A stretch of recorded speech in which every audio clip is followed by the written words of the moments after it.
L'exposició que avui tenim així, tindrem també el cap de setmana que ve, és una exposició que naix d'una desgràcia, d'una fatalitat. Una desgràcia anunciada per meteoròlegs, per científics, anunciada per la tradició. Raimon ja deia que al nostre poble la pluja no sap ploure. O plou poc i és la sequera, o plou molt i és el desastre. I així tenim el testimoni del desastre.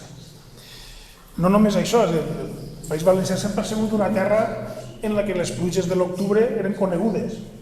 Fins i tot, jo que treballava en uns protocols notarials, al segle XVIII hi ha un notari de l'Alcorà que conta, el que avui hem de conèixer com una dana, conta una gota freda, en el que llavors la gent dia una tronada. I en una nit el riu de Llucena trenca un pont, s'emporta les moles del molí de Figueroles i l'Alcorà salta per damunt de la volta i allò és un desastre. Per tant, això són coses que els valencians ja sabem.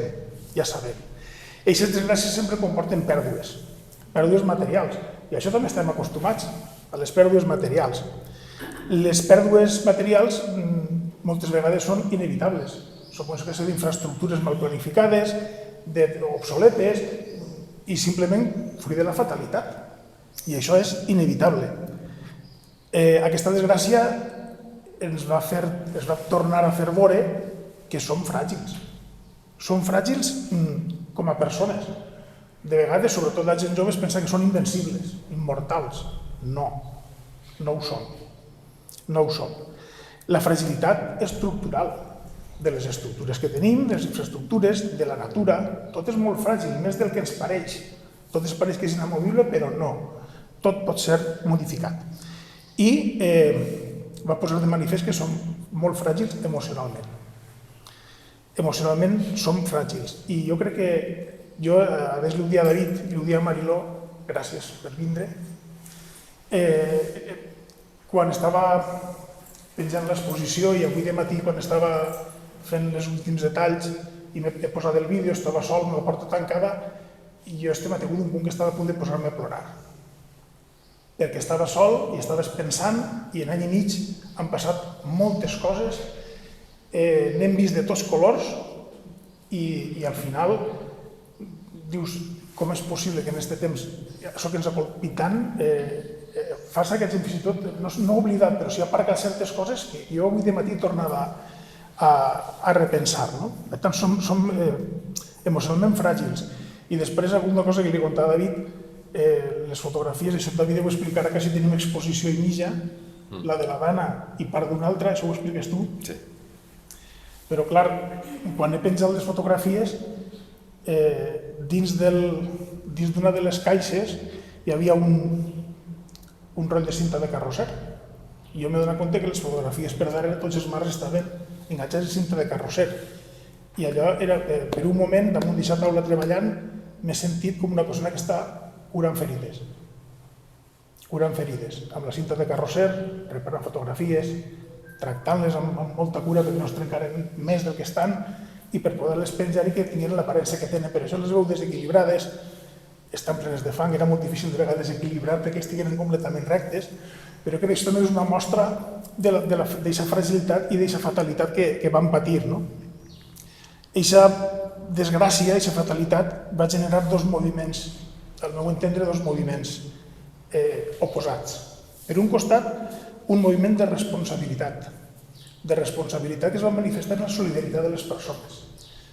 Recordeu com nosaltres vam recollir per 2 vegades el material per enviar-lo a la zona de la Dana. La primera, molt ràpid i molt urgent, en molt pocs dies, la resposta del poble va ser magnífica, el supermercat es va buidar de tots els productes que es van demanar, des de Creu Roja i la Federació Valenciana de Municipis i Províncies, i la parafarmàcia de Blanca va desaparèixer. Va parar tot comprat i tot allà, el que ens van demanar.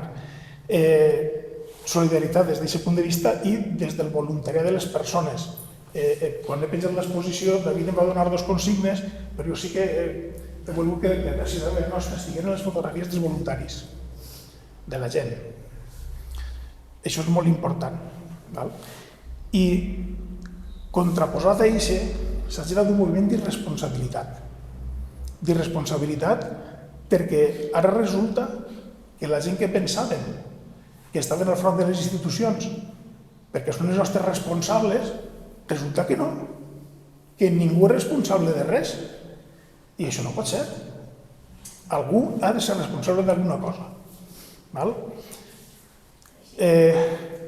La major part de les 230 víctimes eren evitables. Les pèrdues materials eren inevitables, la major part de les 230 víctimes eren evitables.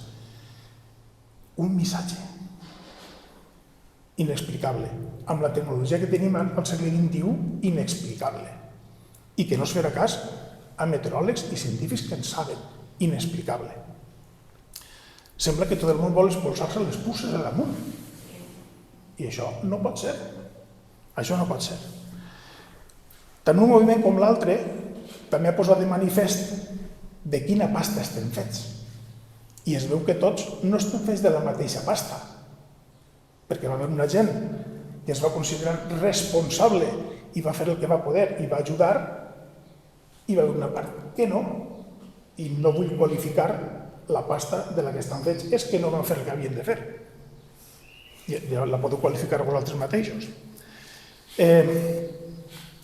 Una part o una forma de manifestar aquesta solidaritat és el que ha fet David.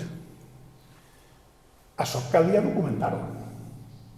És a dir, no només calia netejar, no només calia ajudar, no només calia enviar material, el que fora, menjar, aigua, el que fora, no només calia això. Això calia documentar-ho. Això no es pot oblidar. Això no ens pot tornar a passar, no ens hauria de tornar a passar. Hem d'aprendre alguna cosa. Si els valencians, després de tot l'historial que portem, de riuades, de pantanades de tous, si després de tot això no hem après res, malament, malament. Hem d'aprendre que això no ens pot tornar a passar.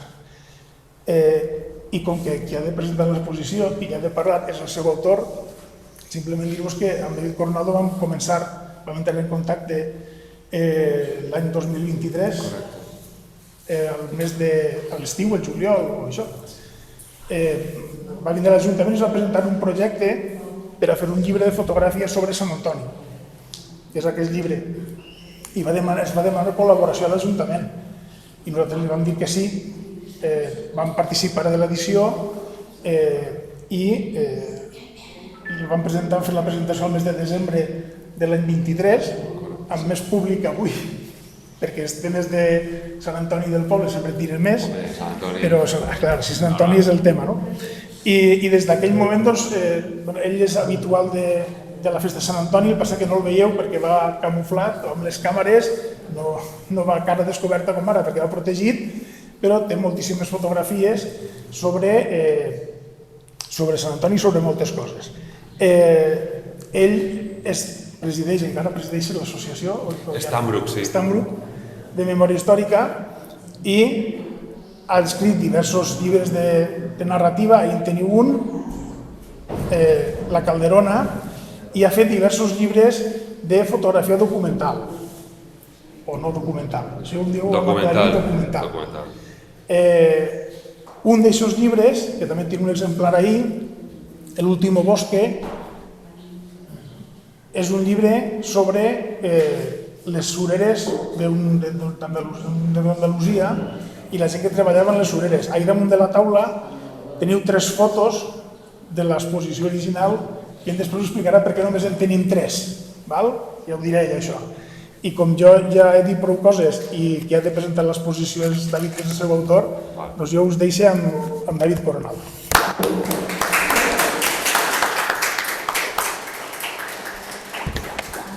Gràcies. Moltes gràcies, Josep Miquel, per donar-me un lloc per exposar. Primerament, per haver participat en l'edició del llibre de Sant Antoni, que és un llibre... Ara estava mirant-lo, perquè feia temps que no hi havia vist i m'he quedat tot embobat en Sant Antoni, en la festa de Sant Antoni, el foc i tot. I jo estic enamorat d'este poble. No vas vindre l'any 25 perquè estava netejant fang i molt al meu pesar. I moltes gràcies per l'ajuda que el poble va enviar a la zona afectada de la Dana. I res, estic ací, estic mudat no vinc quan vinc en Sant Antoni de guerrillero i estic així molt en els veïns. Alguns veïns m'heu contat que heu enviat a gent i heu netejat també en els pobles de la zona zero. Aquesta exposició que teniu així és una recopilació de fotografies de les moltes que vas fer aquests dies. Jo odio aquestes fotos, odio el que passa així, és un desastre. Ahí teniu alguns llibres de coses que he fet i sempre són coses fetes en positiu, temes mediambientals o de festes o el que siga. I parlar d'un tema tan traumàtic, tan dur, un desastre, 230 persones mortes, en fi, no és per a celebrar-lo. No he presentat el llibre perquè me donen... O sigui, no puc presentar el llibre, me fique malalt. I, en fi, espero que aquestes fotos siguin un document per al futur, perquè d'ací uns anys la gent ja ni se recordarà del desastre de la Dana.